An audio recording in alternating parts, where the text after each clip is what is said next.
नमस्कार, न्यूज 18 मध्य प्रदेश छत्तीसगढ़ देख रहे हैं आप। मैं हूं आपके साथ प्रशांत कटारे। अहम खबर के साथ बुलेटिन की शुरुआत। राजधानी भोपाल में बारिश का कहर देखने को मिल रहा है।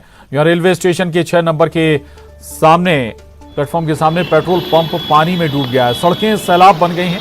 निचली बस्तियों में पानी भर गया है, जिससे लोगों को भारी परेशानी का सामना करना पड़ रहा है। तो ये तस्वीरें देख रहे हैं आप। सड़कें नदी में तब्दील हो गई हैं। सैलाब इस वक्त सड़कों पर नजर आ रहा है। राजधानी भोपाल की ये तस्वीरें हैं। कई जगह पर ऐसे ही हालात नजर आ रहे हैं। पानी से सड़कें पूरी तरह से लबालब भरी हुई हैं और दरअसल सुबह से लगातार हो रही बारिश के बाद राजधानी का ये हाल।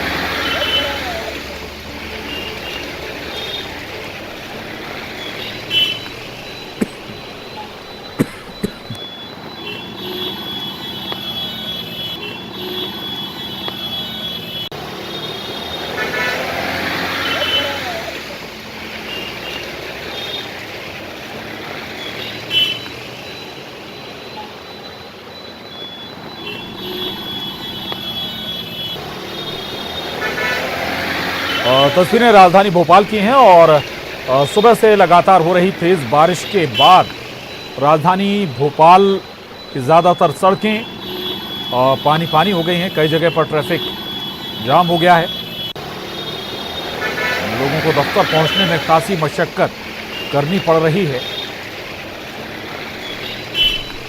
और भोपाल से न्यूज़ 18 संवाददाता वासु चौरे हमारे साथ जुड़ गए हैं। वासु, सुबह से ही लगातार तेज बारिश राजधानी भोपाल में हो रही है। क्या इस वक्त हालात हैं राजधानी भोपाल के? कहां कहां चौक हैं सड़कें या फिर ट्रैफिक जाम है? वासु। बिल्कुल प्रशांत, देखिए जैसा कि हमने बीते दोनों खबर दिखाई थी, मौसम वैज्ञानिकों ने जानकारी दी थी, अलर्ट जारी किया था कि राजधानी भोपाल समेत मध्य प्रदेश के अधिकांश इलाकों में, अधिकांश जिलों में आने वाले दिनों में अच्छी बारिश होने की, जोरदार बारिश होने की संभावना है। और कुछ अगर बात करें राजधानी भोपाल की, तो आज सुबह से ही लगातार तेज बारिश का दौर जारी है, जिसके चलते भोपाल के कई सारे ऐसे इलाके हैं जहाँ पर सड़कें जलमग्न हो गई हैं। कई इलाकों से लोगों के घरों में भी पानी भरने की, पानी घुसने की जो जानकारी है वो सामने आ रही है। मुख्य रूप से अगर बात की जाए तो पुराने भोपाल का जो सिंधी कॉलोनी इलाका है, सलैया इलाका है, यहाँ पर लोगों के घरों में जल भरा हुआ है। सड़कें भी जलमग्न नजर आ रही हैं। राजधानी भोपाल का जो 6 नंबर प्लेटफॉर्म है मेन रेलवे स्टेशन का, उसके सामने जल भरा हुआ है, जिसके चलते वहां पे पेट्रोल पंप जो मौजूद है वहां पे भी जल भरा हो गया है। जगह जगह सड़कों पर पानी भरा हुआ है, जिससे वाहनों को निकलने में, आवाजाही में काफी समस्याओं का सामना करना पड़ रहा है। और ये सुबह की वक्त की बारिश है प्रशांत। ये समय वो होता है जब लोग अपने घरों से अपने काम के लिए बाहर निकलते हैं, ऑफिस जाने के लिए बाहर निकलते हैं। और ऐसे में जो लगातार जोरदार बारिश का दौर जारी है, उसके चलते कहीं ना कहीं लोगों को कई सारी मुसीबतों का, समस्याओं का सामना करना पड़ रहा है। जो भोपाल का बाणगंगा चौराहा है, वहां पर भी काफी ज्यादा जल भराव की स्थिति हो गई है। लोगों के वाहन भी वहां पे खराब हो रहे हैं। और आने वाले समय में भी इसी तरह से जो मौसम है, जो बारिश का दौर है, वो लगातार जारी रहने वाला है, क्योंकि 12 तारीख के आसपास बे ऑफ बंगाल में एक कम दबाव का क्षेत्र बनने की जो जानकारी है वो मौसम विभाग ने दी थी। और ये जो सिस्टम है ये अभी से पूरे मध्य प्रदेश को कवर करने लगा है, जिसके चलते तेज बारिश का जो दौर है वो शुरू हो गया है। नगर निगम की ओर से, जिला प्रशासन की ओर से तमाम दावे किए जाते हैं कि सीवरेज जो है वो क्लियर है, ड्रेनेज सिस्टम जो है वो क्लियर है। लेकिन पहली ही बारिश में, और जब भी तेज बारिश होती है, 1.5 घंटे 2 घंटे बारिश होती है, भोपाल झीलों का शहर बदल जाते हैं। तस्वीर साफ हो जाती है कि आखिर तैयारियां क्या हैं निगम की। तो ये जरूर है कि आने वाले कुछ दिनों तक अभी मध्य प्रदेश वासियों को राहत नहीं मिलने जा रही है। राजधानी भोपाल के लोगों को भी राहत नहीं मिलने जा रही। शुक्रिया वासु आपका पूरी जानकारी के लिए। आगे बढ़ेंगे और बड़ी खबर छत्तीसगढ़ से। अंबिकापुर में भूकंप के झटके महसूस किए गए। आज सुबह 8 बजे भूकंप के झटके आए। 4.3 तीव्रता का भूकंप आने से धरती कांप गई। भूकंप की गहराई करीब 10 किलोमीटर नीचे थी जमीन में। और सुबह 8:10 पर 2 सेकंड 8:10 पर ये भूकंप के झटके महसूस किए गए। और अंबिकापुर से 79 किलोमीटर WNW पर 4.3 तीव्रता का ये भूकंप मापा गया है। राष्ट्रीय भूकंप विज्ञान केंद्र ने ट्वीट कर ये जानकारी दी है।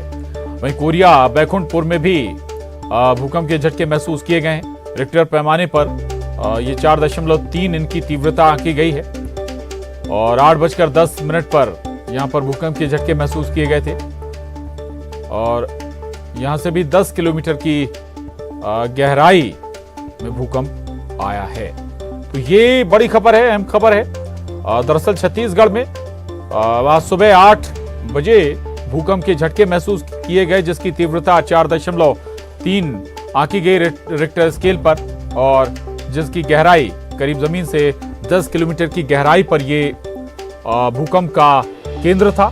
जो एग्जैक्ट समय बताया जा रहा है इस भूकंप का, वो सुबह 8:10 और 2 सेकंड था जब ये भूकंप के झटके आए हैं। और ममता लांजेवार हमारे साथ जुड़ी हैं। ममता, रिक्टर स्केल पर इसकी तीव्रता कम थी, जाहिर है कि नुकसान की आशंकाएं नगण्य होंगी, लेकिन क्या बताते हैं जो वैज्ञानिक हैं?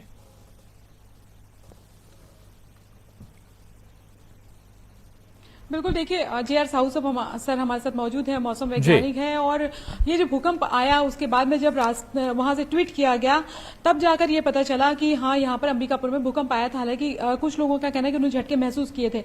सर से बात करते हैं। सर, कितनी तीव्रता और कहाँ पे ये इफेक्ट रहा है इसका? सर, छत्तीसगढ़ के एक्चुअल में क्या है, जगह जो है लेटीट्यूड जो है 23.36 नॉर्थ और 82.44 डिग्री ईस्ट के पास ये तीव्रता आपको ये देखने को मिलेगी।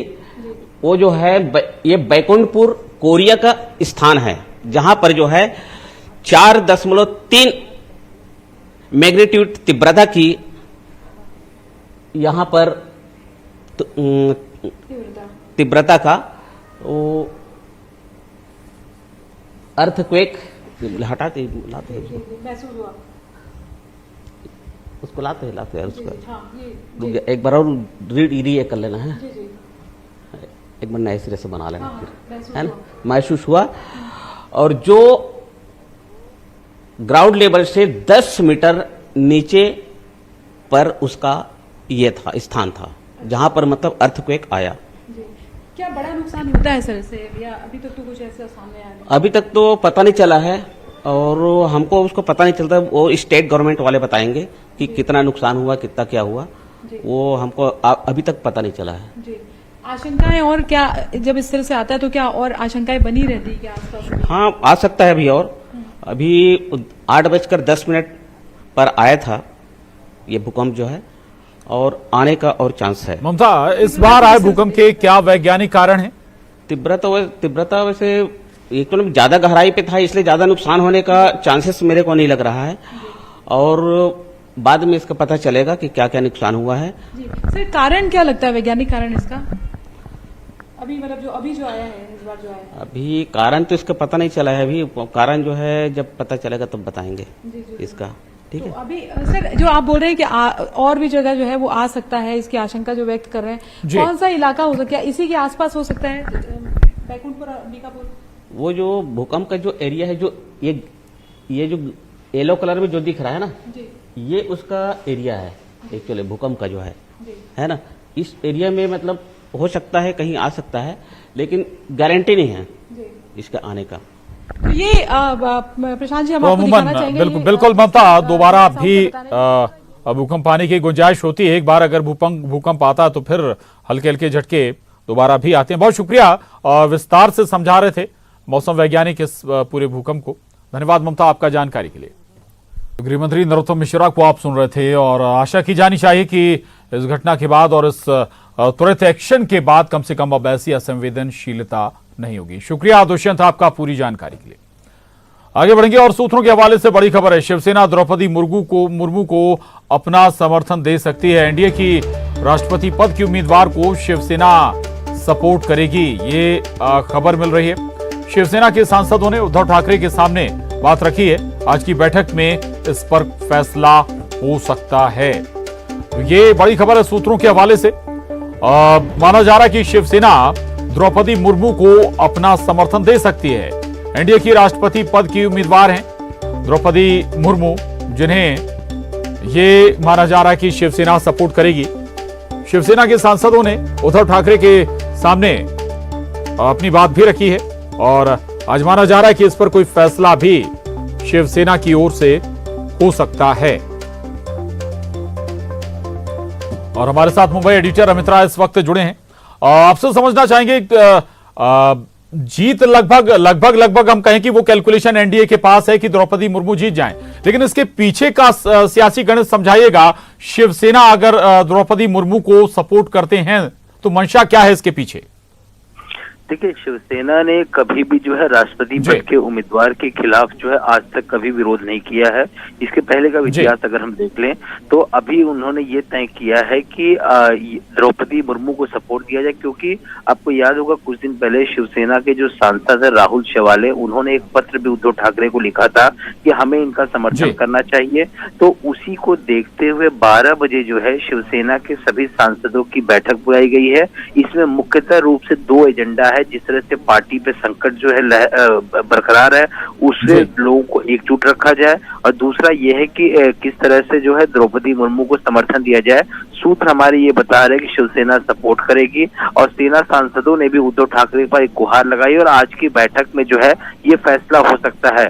क्योंकि यहाँ पे हम देखेंगे कांग्रेस और राष्ट्रवादी कांग्रेस जो है वो जो है दूसरे उम्मीदवार जो है यशवंत सिन्हा, उन्हें सपोर्ट कर रही है। लेकिन यहाँ पे उद्धव ठाकरे कुछ जो हमारे सूत्र बता रहे हैं कि वो द्रौपदी मुर्मू को सपोर्ट करें, तो कहेंगे महाविकास अघाड़ी में भी 2 फाड़ दिख रहा है। लेकिन आज की 12 बजे की बैठक के बाद स्पष्ट हो पाएगा कि आखिरकार शिवसेना सांसदों की राय को क्या उद्धव ठाकरे मानते हैं। लेकिन सूत्र ये बता रहे हैं कि समर्थन जरूर दिया जाएगा। जी बिल्कुल समर्थन जरूर दिया जाएगा द्रौपदी मुर्मू को। शिवसेना का बैठक भी होने वाली है, इसमें फैसला संभव है। बहुत शुक्रिया आपका न्यूज 18 मध्य प्रदेश से बात करने के लिए, धन्यवाद। और अगली खबर का रुख करेंगे। ग्वालियर पहुंचे हैं मुख्यमंत्री शिवराज सिंह चौहान ने निकाय चुनाव को लेकर कहा कि बीजेपी विकास जन कल्याण के मुद्दों पर चुनाव लड़ती है। बीजेपी के मेयर, पार्षद और अध्यक्ष बनते हैं तो बेहतर ढंग से विकास के काम होंगे। जनता के कल्याण की योजनाओं को लोगों तक पहुंचाने में हम सफल होंगे। मुझे विश्वास है कि इन मुद्दों पर जनता प्यार और आशीर्वाद मिल रहा है और मिलेगा। पार्टी विकास जन कल्याण दोनों मुद्दों पर चुनाव लड़ती है और भारत के प्रधानमंत्री श्रीमान नरेंद्र मोदी जी के नेतृत्व में न केवल देश ने नई ऊंचाइयों को छुआ है, बल्कि शहरों के और गांवों के विकास की भी जो योजनाएं बनी हैं वो अद्भुत और अभूतपूर्व है। हितग्राहियों को लाभ पहुंचाने वाली अनेकों योजनाएं हैं और इन योजनाओं का क्रियान्वयन चाहे वो केंद्र सरकार की हो, राज्य सरकार की हो, ये स्थानीय निकाय करते हैं। अगर ग्वालियर में कोई विकास का काम होना है तो प्रधानमंत्री जी पैसे भेज सकते हैं, राज्य सरकार पैसे भेज सकती है, लेकिन इम्प्लीमेंट तो करना पड़ेगा नगर सरकार को, और इसलिए नगर सरकार अच्छी बननी चाहिए। भारतीय जनता पार्टी के मेयर बनते हैं, पार्षद बनते हैं, नगर पंचायत और नगर पालिकाएँ बनती है, तो बेहतर ढंग से विकास के काम भी होंगे और जनता के कल्याण की योजनाओं को हम ठीक ढंग से लोगों तक पहुंचाने में सफल। और ग्वालियर से बड़ी खबर है। डॉक्टर का अमानवीय चेहरा सामने आया है ग्वालियर से, जहां सड़क किनारे सो रहे स्ट्रीट डॉग को कुचल दिया। रात में कार से घर जा रहे डॉक्टर ने डॉगी को कुचला। यूनिवर्सिटी थाना के गोविंदपुरी इलाके की ये घटना बताई जा रही। डॉग लवर्स एफआईआर कराने पुलिस के पास पहुंचे हैं। तो ये बड़ी खबर है। ग्वालियर से तस्वीरें देख रहे हैं आप। दरअसल ये डॉक्टर का मानवीय चेहरा नजर आया है। सड़क किनारे सो रहे स्ट्रीट डॉग को कुचलता हुआ डॉक्टर वाहन से आगे निकल गया। सुशील कौशिक हमारे साथ जुड़े हैं।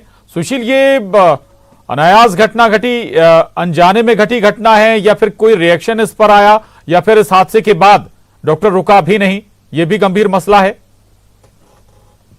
जी देखिए, ये 9 जुलाई की रात की घटना है और ये गोविंदपुरी इलाके की घटना है। यहाँ जो स्ट्रीट डॉग है ये सड़क के किनारे लेटा हुआ था और उसी दौरान जो एक डॉक्टर है, क्लिनिक चलाते हैं थाटीपुर इलाके में, वो घर लौट रहे थे। उनके साथ उनकी पत्नी भी थी कार में, और जब इनकी कार गुजरी तो ये सड़क के किनारे ही डॉगी सोया हुआ था और इसको रोंद कर वो आगे निकल गए। हालांकि जो आसपास के प्रत्यक्षदर्शी थे, बताया जा रहा है कि उन्होंने डॉक्टर को रोका भी। उसके बाद कुछ इनकी कहा सुनी भी हुई है। डॉक्टर ने ये पूरा घटनाक्रम गफलत में होने की बात कही, लेकिन जब इस घटना की सूचना डॉग लवर्स को मिली तो आज सीसीटीवी फुटेज के आधार पर एफआईआर दर्ज कराने के लिए ये पुलिस अधिकारियों के पास पहुंचे हैं और अब संभवतः इसमें विवेचना के साथ ही पुलिस एफआईआर भी दर्ज करेगी, ऐसी उम्मीद की जा रही है। यूनिवर्सिटी थाने में ये सब लोग पहुंच रहे हैं पुलिस अधिकारियों से बात करने के बाद। जी, शुक्रिया सुशील आपका इस जानकारी के लिए। तो ये तस्वीरें ग्वालियर से सामने आई, जहां एक वाहन जिसमें डॉक्टर सवार थे अपनी पत्नी के साथ और डॉग को कुचलते हुए आगे निकल गए। और सुनेंगे पीसीसी चीफ कमलनाथ क्या कुछ कह रहे हैं इस वक्त।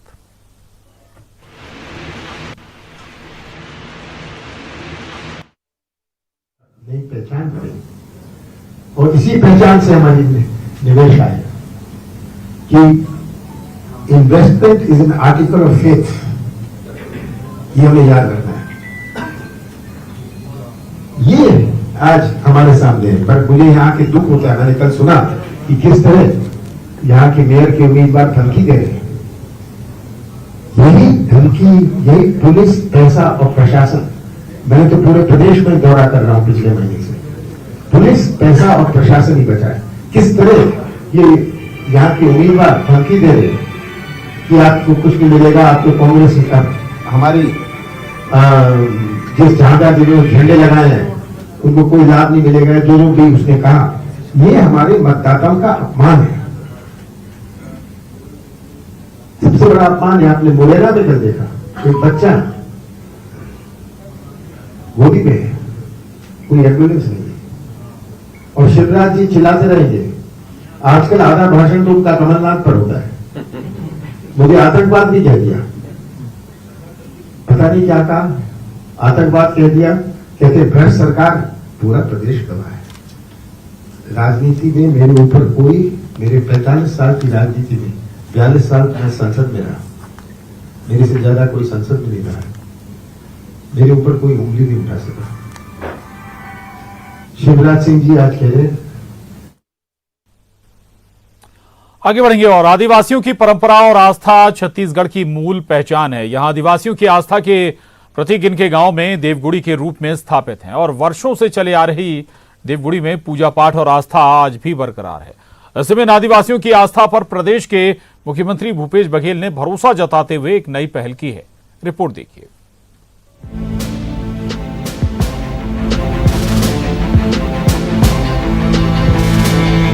देश में तमाम आर्थिक संकटों के बीच अगर कोई सरकार तय समय पर अपना वादा पूरा कर रही है तो छत्तीसगढ़ की भूपेश बघेल सरकार। दरअसल किसान पुत्र और पेशे से किसान भूपेश बघेल के द्वारा अन्नदाता से किया गया वादा ही था जो आर्थिक संकट के समय में भी सरकार अपना वादा पूरा कर रही है। छत्तीसगढ़ सरकार राजीव गांधी न्याय योजना के तहत बीते 2 साल में किसानों के बैंक खातों में 11,180 करोड़ रुपए का भुगतान कर चुकी है। मेरे छत्तीसगढ़ के अन्नदाता बहुत प्रसन्न हैं क्योंकि उन्हें ऋण माफी भी लाभ मिला है और राजीव गांधी जो धान खरीदी 98 लाख मीट्रिक टन धान हमने खरीदा, उसका 1 सप्ताह के भीतर में पेमेंट भी हो गया। और राजीव गांधी किसान न्याय योजना पिछले साल भी 4 किस्त दिए थे, इस साल भी पहली किस्त मिल चुकी है, तो किसान इससे काफ़ी प्रसन्न है।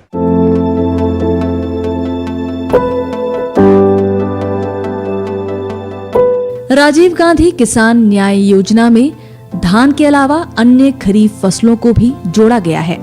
किसान न्याय योजना के तहत किसानों को इस साल 5,703 करोड़ रुपए की राशि का भुगतान 4 किश्तों में किया जाना है।